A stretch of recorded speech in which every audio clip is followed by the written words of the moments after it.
Well, guys, I'm back in the States for some family issues. The chickens are fine, they're with neighbors, and I don't want to say too much more about it other than that because I tend to share too much of my personal life on YouTube, and that can tend to interfere with the message we're trying to say here. And so I just wanted to let you guys know everything's okay, and we're going to keep making videos, and I appreciate all the support and help that you guys have given. So, what are we here to talk about today? Trump outdoes Obama on the gun grab.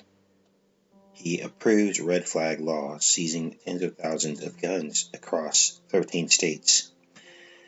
Now, to be clear here, Trump does support these red flag laws. What are the red flag laws? Well, a lot of channels are talking about it.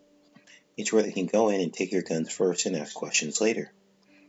And there's a problem with this because anybody can fill out one of these forms and have your guns removed from you.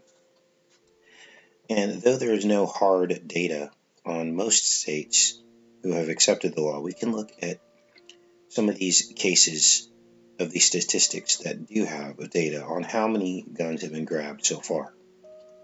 Maryland, for instance, who has far less guns per capita than most states. In just 2 months, almost 150 guns were seized. There were 172 total requests. 24 of those were denied. Also, in Florida, 500 guns in the first month the law was passed. You're starting to see a pattern here. We have a shooting, then we have the red flag law that easily passes through legislation, and then it's followed by mass gun confiscations. While everybody is whipped up into a frenzy from the event. Pennsylvania, thousands of guns seized in the first few months after the law passed. Guys, we're talking about millions of guns confiscated if all 50 states were to enact this law. So far, only 13 states have passed the bill. I was shocked to see that Texas didn't even have it on the table, and probably for good reason, because there's no way they're going to allow that kind of law to go through Texas. But you're starting to see the discrepancy between what Trump is saying and what he's doing and supporting. This is what we've been trying to warn you guys about.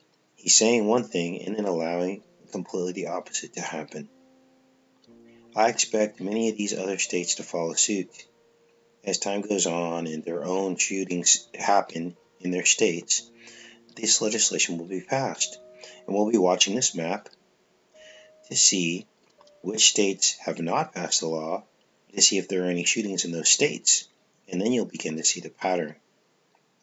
Connecticut, 2,000 guns. Guys, there's only 300 million guns in America. And if millions a year start being seized, it won't be long until the U.S. starts to look like countries like Australia.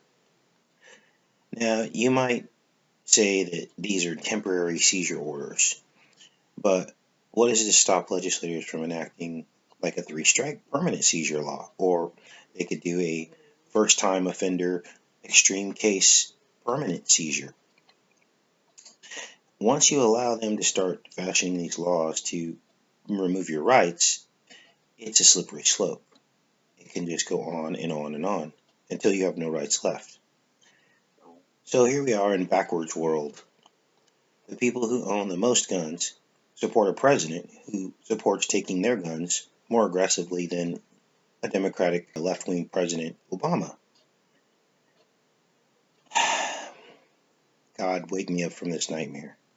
Take care and be safe, you guys.